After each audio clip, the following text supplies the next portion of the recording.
2024 లేదా 25లో డిగ్రీ లేదా బీటెక్ చదివారా? సాఫ్ట్‌వేర్ జాబ్ కోసం ఎదురు చూస్తున్నారా? అయితే కోడ్ జ్ఞాన్ 100 డేస్ కోర్సులో చేరండి. జాబ్ సాధించండి. నమస్కారం రచిత గారు. నమస్తే సిరి. సో బేసిక్‌గా ఒక రిలేషన్‌షిప్ స్టార్ట్ అయింది అంటే ఫస్ట్ మాటల ద్వారా అండ్ ఆ తర్వాత ఫీలింగ్స్‌ని ఎక్స్‌ప్రెస్ చేయడం అండ్ ఆ తర్వాత like marriage and finally physical intimacy. కానీ ఇప్పుడున్న ప్రెజెంట్ సిచ్యువేషన్‌లో మనం చూస్తే ఒక రిలేషన్‌షిప్ జస్ట్ ఫిజికల్‌గానే ఫస్ట్ ఇనిషియల్‌గా స్టార్ట్ అవ్వడం జరుగుతూ ఉంది.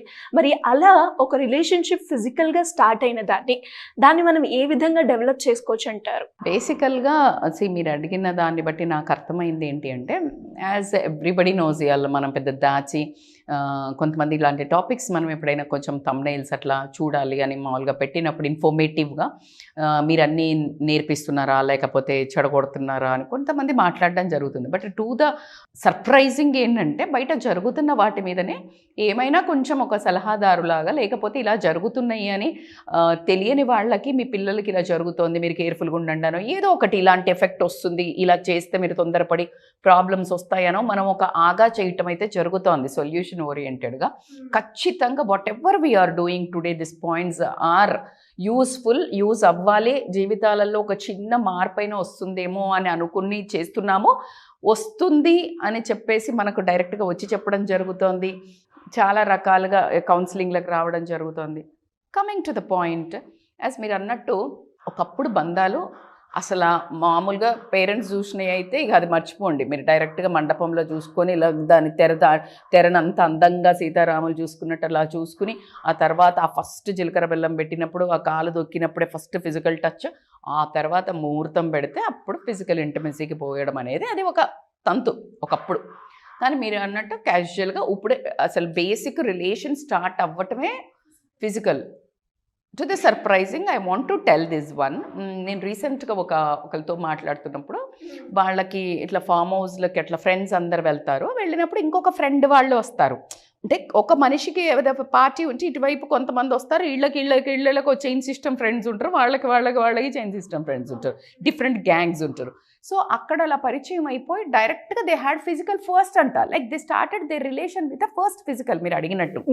సో ఒకసారి ఫస్ట్ ఫిజికల్గా కనెక్ట్ అయినప్పుడు అక్కడ కొంతమందికి నచ్చుండొచ్చు, గిల్ట్ తోట, లేకపోతే గిల్ట్ అని కూడా కాకుండా అదే సరే కమిట్ అయ్యాం కదా ఇద్దరము, సరే ఈ రిలేషన్ని ఎట్లా బిల్డ్ చేస్తూ లాంగ్ టర్మ్కి తీసుకెళ్దాము, అంటే మన లైఫ్లో ఈ అమ్మాయి కానీ ఈ అబ్బాయి కానీ ఉండాలి అని అనుకుంటే ఎలా నర్చర్ చేసుకోవాలి, because the most important precious thing అయిపోయింది.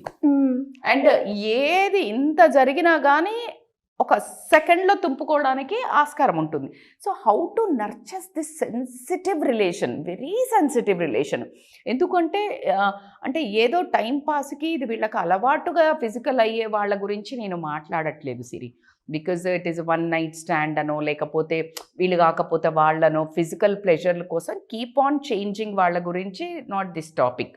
అలా కూడా ఉన్నారా అంటే ఉన్నారు, వీఆర్ నాట్ డిస్కసింగ్ ఆన్. మనం మాట్లాడేది ఏంటి అంటే, ఒక సిచ్యుయేషన్ వైజో అనుకోకుండానో ఎమోషన్స్ని కంట్రోల్ చేసుకోలేకనో, ఫిజికల్ ఫీలింగ్స్ని హార్మోన్స్ని కంట్రోల్ చేసుకోకుండా సిచ్యుయేషన్ డిమాండ్ చేసినప్పుడు మనలో మన సెన్సెస్ కోల్పోయి అనుకోని పరిస్థితుల్లో వాళ్ళు ఫిజికల్గా కలవాల్సి వచ్చింది. అంటే దే ఎంజాయిడ్. ఆ తర్వాత both are in a trauma, both are surprisingly అరే అన్నట్టుంది. బట్ ఆ రిలేషన్ అంత మీరు అన్నట్టు ఎండ్ ఆఫ్ ద థింగ్, కానీ స్టార్టింగే పేర్లు పడ్డాయి. దెన్ ఇట్ ఈస్ లైక్ కొంచెం గట్టిగానే కష్టపడాల్సి ఉంటుంది ఇప్పుడు ఈ రిలేషన్ని నర్చర్ చేయడానికి. మేడం ఇక్కడ ఒక చిన్న డౌట్, అంటే బేసిక్గా అంటే ఒక బుక్లో నేను చదివాను అనమాట. ఒక ఫిజికల్గా మనము అంటే మీట్ అయినప్పుడు అది ఏ పర్పస్ అయినా కావుండొచ్చు, బట్ ఎమోషనల్గా అయితే మనము కనెక్ట్ అవుతాం ఏదో ఒక పాయింట్లో అని అంటూ ఉంటారు. Is it true? అంటే మనకి ఈజ్ ఇట్ ట్రూ అంటే యాజ్ ఏ వన్ విమెన్ ఖచ్చితంగా నేను అందుకే చెప్తున్నాను, ఎవరితో పడితే వాళ్ళతో ఫిజికల్గా, అందుకే you should not enjoy because you lose that beauty అని చెప్తున్నాను. బికాజ్ ఆ బ్యూటీ ఏంటంటే ఎమోషనల్లీ కనెక్ట్ అయితేనే ఫిజికల్ హ్యాపీనెస్ ఉంటుంది. యాక్చువల్లీ నేను ఇందాక అందుకే అందరికీ చెప్పట్లేదు ఈ ముచ్చట అని చెప్తున్నా నేను. అంటే జస్ట్ లస్ట్ కోసం చేసి ఆ ఎంజాయ్ చేసే వాళ్ళకి నేను ఈ టాపిక్ కాదు. ఈ టాపిక్ ఆ ఎమోషనల్గా ఏదో ఇంకా ఎక్కడ ఉంది అంటే ఈ కల్చరల్ అనేది మర్చిపోయి తొందరపడ్డా కూడా ఆ ఎమోషనల్గా కనెక్ట్ అవుతారు. కనెక్ట్ అయినాక ఈ బంధాన్ని తీసుకెళ్ళాలంటే మంచిగా ఇద్దరు గట్టిగా కష్టపడాల్సి ఉంటుంది. ఎలా కష్టపడాలి ఏంటి మేడం, కొన్ని టిప్స్ చెప్పండి. బికాజ్ నాకు అనుకోకుండా నా లైఫ్లో ఇలా ఒక ఇన్సిడెంట్ జరిగింది, బట్ నేను ఈ రిలేషన్ని ముందుకు నడిపించాలనుకుంటున్నాను. వాట్ ఆర్ ద పారామీటర్స్, నేను ఏం ఇన్పుట్స్ పెట్టాలి, నేను ఏం ట్రై చేయాలి అని అంటే కనుక here are the future points అని చెప్తాను. దాంట్లో ఫస్ట్ ఏంటంటే అన్నిటికంటే ఇంపార్టెంట్, నేను ఎప్పుడు చెప్పేదే మళ్ళీ ఓపెన్ కమ్యూనికేషన్. ఎప్పుడైతే ఆ ఓపెన్ కమ్యూనికేషను, ఇప్పుడు నేనేమన్నా మాట్లాడితే ఈయన కోపానికి వచ్చేసి వదిలేసిపోతాడా, ఈమె ఏమన్నా ఇప్పుడు నాకు ఆఫీస్ పని ఉంది, నేను రాలేనని చెప్పా, ఓకే నీకు ఫిజికల్ అంటేనే వస్తావు అంటదా ఏంటి? So they are unable to communicate, that becomes a suffocation. నేను ఒక్కొక్క పాయింట్ చెప్పినప్పుడు మీకు ఎక్కడ సఫకేట్ అవుతారో, ఆ రిలేషన్ని వదిలించుకోవాలి అని ఎక్కడ పాయింట్స్ వస్తాయో చెప్తున్నాను నేను. సో ఆ ఓపెన్ కమ్యూనికేషన్లో ఏంటంటే వాళ్ళు హాయిగా ప్రశాంతంగా ఎక్స్ప్రెస్ చేయగలగాలి ఫీలింగ్స్ని. ఆ స్పేస్ ఇద్దరు ఇచ్చుకోవాలి. అంటే అంత కాన్ఫిడెంట్గా ఉండాలి, అంటే నేను చెప్తే ఏం అనుకోదు అని అంత స్పేస్ మాత్రం ఇద్దరు ఇచ్చుకోవాలి. ఇక్కడ నేను ఎవరు అని చెప్పను, జనరల్గా ఒక చిన్న అట్లా డౌన్లో 49%లో లేడీని విక్టిమ్గా అనుకోవడం జరుగుతుంది. నన్ను వాడుకున్నావు కదా అనే వర్డ్ వచ్చేస్తుంది, ఫస్టే మోసం చేసావు కదా అనే వర్డ్ వస్తుంది. కాబట్టి ఆ విక్టిమ్ కార్డ్ ప్లే చేయకుండా give space to each other ఓపెన్గా. అలానే సేమ్ ఎప్పుడైతే చెప్పడానికి, ఎక్స్ప్రెషన్ ఇవ్వడానికి, వాళ్ళ కమ్యూనికేషన్, వాళ్ళ ఫీలింగ్స్ కానీ వాళ్ళ సిచ్యుయేషన్ కానీ ఎంత ఇవ్వాలని చెప్తున్నానో, ఆ చెప్తున్నప్పుడు ఆపోజిట్ పర్సన్ యాక్టివ్ లిసనింగ్ చేయాలి. అంటే ఇప్పుడు నువ్వు చెప్తూనే ఉన్నావు, నాకు ఇంత సిచ్యుయేషన్ ఉందా, నువ్వేం అర్థం చేసుకోకుండా అంతేలే నీకు ఇట్లా అని ఎంబటే మాట్లాడుతున్నావు. సో ఎక్కడ మ్యాచ్ అవుతుంది? నీకు ఫిజికల్గా ఒక పర్సన్ వస్తే నీకు ఇంట్రెస్ట్ లేకపోతే నువ్వు వెళ్ళిపోతే అసలు జరిగేది కాదు. You also cooperated. ఎగ్జాక్ట్లీ ఇప్పుడు ఆ మనిషి చెప్తున్నప్పుడు నువ్వు కూడా యాక్టివ్గా వినాలి. Then only that relation continues. So అది ఇంపార్టెంట్. ఇంకొకటి ఏంటంటే ఎమోషనల్ కనెక్షన్ బిల్డ్ చేసుకోవాలి. ఎమోషనల్ కనెక్షన్ ఏంటంటే ఫిజికల్ కనెక్షన్ ఆల్రెడీ అయిపోయింది. ముందట ఏముండేది, ఎమోషనల్ కనెక్షన్ బిల్డ్ అయిన తర్వాత ఫిజికల్ కనెక్షన్కి వెళ్ళేది. ఇప్పుడు ముందే అయిపోయింది కాబట్టి ఇక్కడ మీరు చేయాల్సింది ఏంటంటే అదర్ దాన్ అంటే ఎఫెక్షన్ చూపించడం నేర్చుకోవాలి.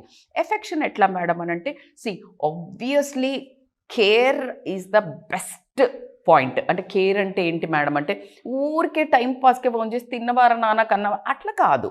రియల్ టైంలో పడుకోవడం దగ్గర నుంచి అసలు ఎలా నడుస్తోంది, వీళ్ళు మంచిగా నిజంగానే తింటున్నారా, లేకపోతే వాటర్ తాగుతున్నారా, లేకపోతే అదర్ దాన్ సెక్షువల్ ఫీలింగ్, కాకుండా ఎఫెక్షన్ చూపించడం. అదేంటి madam, holding hands, hugs and cuddles, like రియల్గా I'm there.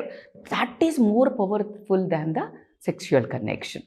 And coming to the point, depending upon ఈ ఫిజికల్ కనెక్షన్ అంటే ఇంటిమసీని ఎలా అంటే బియాండ్ సెక్షువల్గా తీసుకెళ్తేనే ఎమోషనల్ బాండ్ బిల్డ్ అవుతుంది.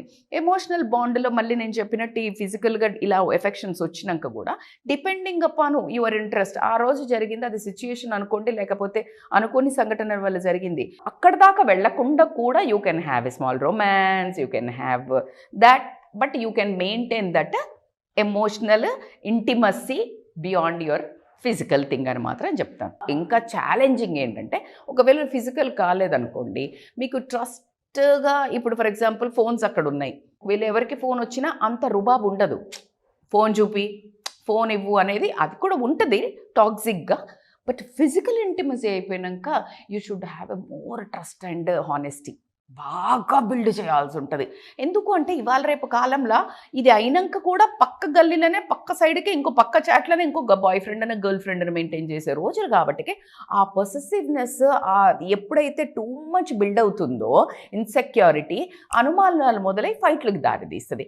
కాబట్టి if you both are agreed, ఏది ఓపెన్ కమ్యూనికేషన్లో మనం కలిసి ఉందాము, మనం ఇట్లా మన జర్నీని తీసుకెళ్దామని ఎప్పుడైతే డిసైడ్ అవుతారో trust and honesty is the key. అబ్బా ఏంటి మేడం అంటే ట్రస్ట్ ఎట్లా వస్తుంది మేడం అని అంటే ఖచ్చితంగా నో అంటే లైక్ ఓపెన్గా మీరు హానెస్ట్గా ఉండడం వస్తుంది. ట్రాన్స్పరెన్సీ, ఏం చేస్తున్నావు ఇప్పుడు ఫర్ ఎగ్జాంపుల్ ఫోన్ అక్కడ ఉంది, దానికి లాక్ ఉండాల్సిన అవసరం ఏముంటుంది? Let be very clear. లేకపోతే ఏమొచ్చేస్తుంది, టెన్షన్ వస్తుంది.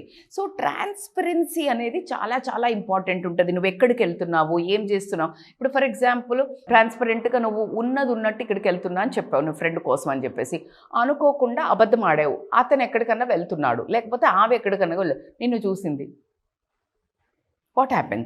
సో ఆ ట్రాన్స్పరెన్సీ అనేది చాలా ఇంపార్టెంట్. ట్రస్ట్ ఎట్లా వస్తుంది, హానెస్ట్గా నువ్వు క్వశ్చన్స్ ఏదైతే కరెక్ట్ చెప్తావో అది బిల్డ్ అవుతుంది. అలా కాకుండా కన్సిస్టెన్సీ అంటే ఏంటి మేడం అంటే నీ బిహేవియర్ కన్సిస్టెన్సీగా ఉండటం. నువ్వు ఎలాగైతే ఈ రోజుకు ఒక రాగా మారుతున్నావు అనుకో, ఒక మాట చెప్పి ఒకసారి ఇక్కడ ఒకసారి అట్లా ర్యాండమ్ బిహేవియర్, అది నీకు అనుమానాలకు తావివ్వడం జరుగుతుంది. ఇప్పుడు ఒకరోజు మా అమ్మ వంటికి వెళ్తున్నా అని చెప్పావు, ఇంకొక రోజు తప్పించుకోవడానికి ఇంకోసారి కలువు అని అంటే ఇంకొకసారి ఫ్రెండ్ దగ్గరికి వెళ్తున్నాం. So this always creates random behaviour కాబట్టి అనుమానాలకు ఎక్కువ తాగు. అట్లాగే కాకుండా ఏంటి అని అంటే కాన్ఫ్లిక్ట్ రిజల్యూషన్స్ అంటారు. కాన్ఫ్లిక్ట్ రిజల్యూషన్స్ అంటే ఒక మనిషి అన్నాక, పెళ్లి చేసుకున్నాకైనా, ఇద్దరు అక్క చెల్లెళ్ళకైనా, అన్నదమ్ములకైనా, వైఫ్ అండ్ హస్బెండ్కైనా, తల్లి గొడవలకైనా, ప్రతి ఒక్కరికి డిసగ్రిమెంట్స్ అనేది కామన్. సో కాన్ఫ్లిక్ట్స్ రాకుండా ఏ బంధం ఉండదు. పని మనిషికి ఓనర్ అమ్మకు వస్తుంది, ఎక్కడ నువ్వు ఇంటీరియర్ ఉండి మాట్లాడుకుంటూ వస్తుంది, నువ్వు ఒక షాప్లో ఒక దగ్గర అప్పు పెడితే వస్తుంది, ఎక్కడ తీసుకో conflict is there. So honest disagreements ఉండేటట్టు చూసుకోండి. ఇప్పుడు ఒకవేళ హానెస్ట్గా డిసగ్రిమెంట్ వచ్చింది, డిసగ్రిమెంట్స్ కామన్, అది ఎలా సాల్వ్ చేసుకోవాలి, అది మనము జర్నీ చేయాలి అంటే ఇద్దరినిద్దరం అర్థం చేసుకొని ఎలా ముందుకు తీసుకెళ్దాము.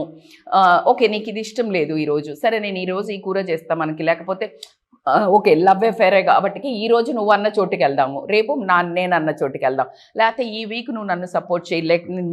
సో అట్లా డిసగ్రిమెంట్స్ను కూడా కనుక వీళ్ళిద్దరూ అర్థం చేసుకొని కనుక ఉన్నట్టయితే కనుక ఖచ్చితంగా ముందుకు వెళ్ళడానికి ఉంటుంది.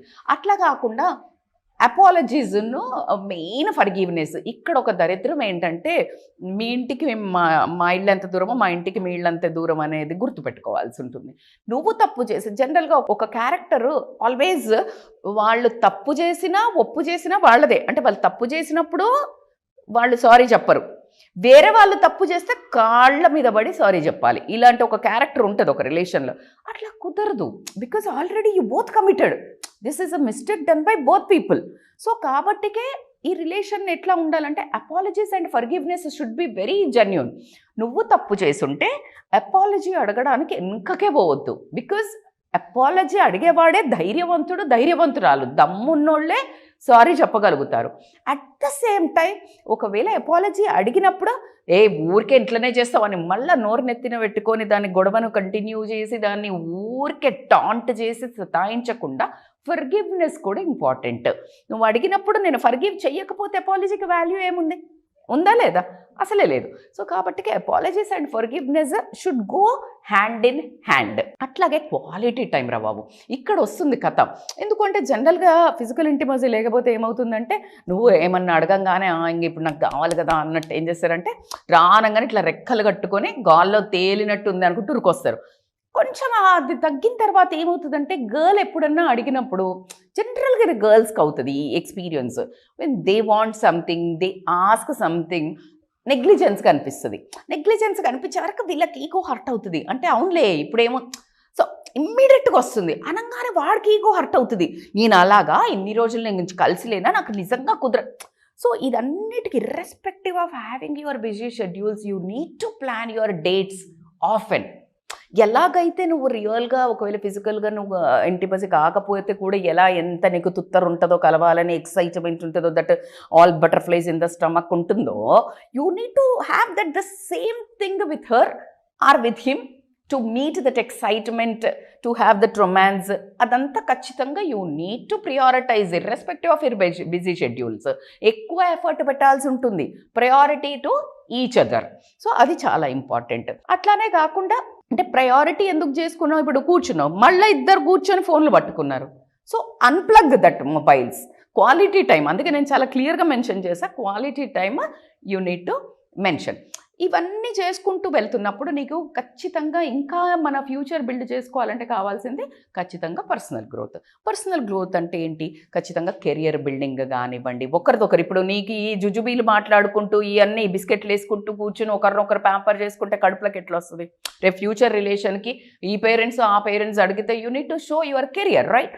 సో దానికోసం అని ఏం చేయాలంటే ఇప్పుడు ఫర్ ఎగ్జాంపుల్ నువ్వు ఏమైనా చేస్తున్నాడు పని ఆయన, you need to support his growth. ఖచ్చితంగా ఒకరిదొకటి గ్రోత్ అవ్వడానికి ఖచ్చితంగా సపోర్ట్ చేయాలి. వాళ్ళ ఒక ఏదైనా పాజిటివ్ జరిగితే వాళ్ళ లైఫ్లో అచీవ్మెంట్స్ ఏమైనా సెలబ్రేట్ చేసుకోవాలి. అదే ఛాలెంజెస్ వచ్చినప్పుడు సపోర్టివ్గా ఉండాలి, పక్కన నేను ఉన్నాను అని. అట్ ద సేమ్ టైం ఇద్దరు mutual, it is not at all build with one man or girl అనేది అసలు నేను విమెన్ అనే సంబంధం లేదు. ఇంకొక వైపు నుంచి చూస్తే పర్సనల్ గ్రోత్ ఇంపార్టెంట్. ఎప్పుడైతే పర్సనల్ గ్రోత్ మీద ఫోకస్ చేసిన వాళ్ళు సక్సెస్ కాని దాఖలాలు లేవు Siri. Personal growth always plays important role in maintaining the relationship so beautifully. So personal growth is very important. Understanding your character. నేను ఇలా బిహేవ్ చేసి ఉంటానా, ఆమె అప్పుడు ఫర్గివ్ చేస్తే నేను చెయ్యలే. సెల్ఫ్ అనాలిసిస్, పర్సనల్ గ్రోత్ ఒక్కొక్క మెట్టు ఖచ్చితంగా లోపల కొడుతూ ఉంటాయి మనకి ఎప్పుడైనా తప్పులు చేసినప్పుడు.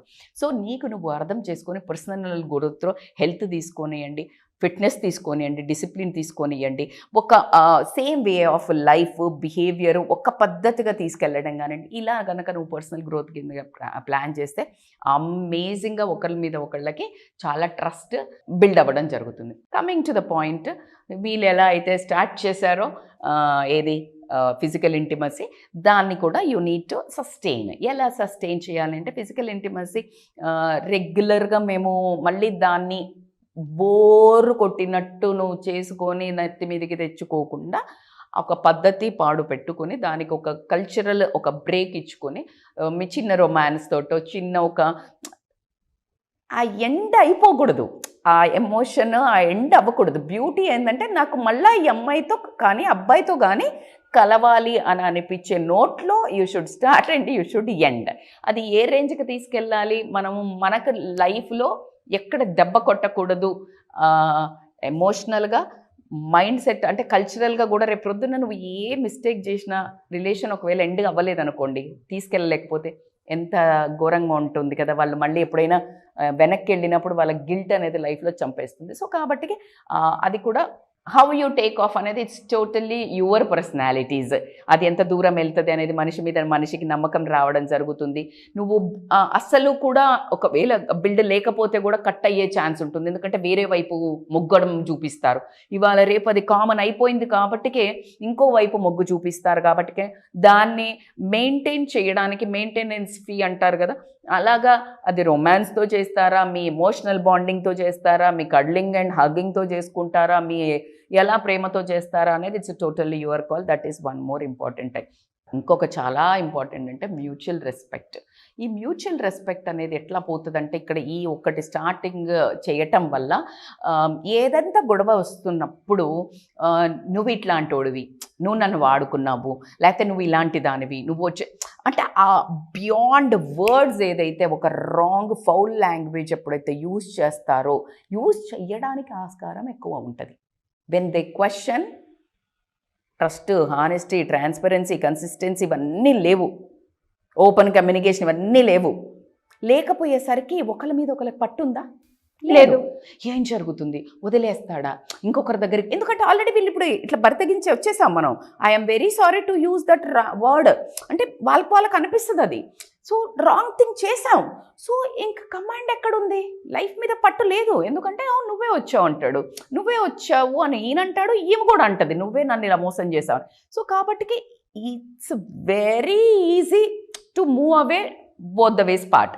సో కాబట్టికి ఆ మ్యూచువల్ రెస్పెక్ట్ నువ్వు ఒక్క మాట అంటే ఆ ఎదుటి మనిషి 100 మాటలు అంటారు, తీసి అక్కడ పెడతారు. సో ఆ ఒక్కసారి ఆ రెస్పెక్ట్ అనే సెన్సిటివ్ బ్యూటిఫుల్ లైన్ ఎప్పుడైతే తుడిపేస్తారో ఇంకా కుక్కల కొట్లాట అవుతుంది. ఇక అది కొన్నదాకా వెళ్ళదు. ఒకవేళ దరిద్రవశాత్తు బెదిరించో ఇలాంటివి ఏదైనా బ్లాక్మెయిల్ చేసో పెళ్ళిళ్ళు చేసుకున్నా ఆ పెళ్ళిలో సుఖశాంతులు మాత్రం చచ్చినా ఉండవు. అది ఇంకా యుద్ధ వేరే, ఇంకా రణరంగమే ఎప్పుడు. ఎందుకంటే ఒకళ్ళ మీద ఒకళ్ళకి రెస్పెక్ట్ ఉండదు. Because they lost with words. ఒక దెబ్బన్న మాంతది కానీ సిరి మాట అన్నది మర్చిపోరు. సో కాబట్టికి these are the parameters you need to protect. Already చాలా సెన్సిటివ్ అయిన గాయం కాబట్టికి టూ మచ్ ఆఫ్ క్లీనింగ్, దాని ఏమంటారు డెటాల్ పెట్టి రోజు వేసి వుండుకు రమ్మంటాడు కదా డాక్టర్, డీప్ది అయితే. సో అట్లా రోజుకి దాన్ని మంచిగా బ్యాండేజ్, కేర్, డాక్టర్ దగ్గర హీలింగ్ ఇట్లా అన్నట్టు చాలా సెన్సిటివ్గా తీసుకెళ్తే కనుక చాలా బాగుంటుంది. ఎందుకు అంటే అది చాలా ఈజీ కాదు, చాలా కష్టతరమైంది. ఒకరికొకరు వాళ్ళు ఇచ్చుకున్న ఏదైతే చేసుకున్న అడుగులు వేసిన మంచో తప్పో చెడో దాన్ని కూడా బిల్డ్ చేసుకుంటూ మేము వెనక్కి కొన్నదాకా తీసుకెళ్ళాము అంటే ఇక వాళ్ళకి తిరుగులేదు. ఆ ఒక ప్రయాణంకి తిరుగే లేదు. కాబట్టి పొరపాటున మీరు అలాంటి అడుగులు వేసినట్టయితే ఇదిగో ఇవి పాటించుకొని మీ జీవితాన్ని చాలా హ్యాపీగా, మీ గిల్ట్ను కాస్త ప్లెజర్గా మార్చుకొని ఒక మంచి రోల్ మోడల్గా కూడా, ఇలా చెయ్యకండే బాబు ఇంత కష్టం ఉంటుందని కూడా మీరు ఒక ఎగ్జాంపుల్ చెప్పాల్సి వస్తుంది. కాబట్టి ఖచ్చితంగా అసలు ముందు అట్లా కమిట్ అవ్వకండి. అమ్మాయిలకే ఎందుకు చెప్తారు మేడం మీరు అబ్బాయిలా అంటే ఖచ్చితంగా అదొకటి ఉంటుంది, అదొక కల్చరల్ అని చెప్తున్నాను. మళ్ళీ మన సొసైటీ పరంగా కానీ మానసికంగా పరంగా కానీ మనకు లోపల ఒక గిల్ట్ ఉంటుంది, ఒక బాధ ఉంటుంది.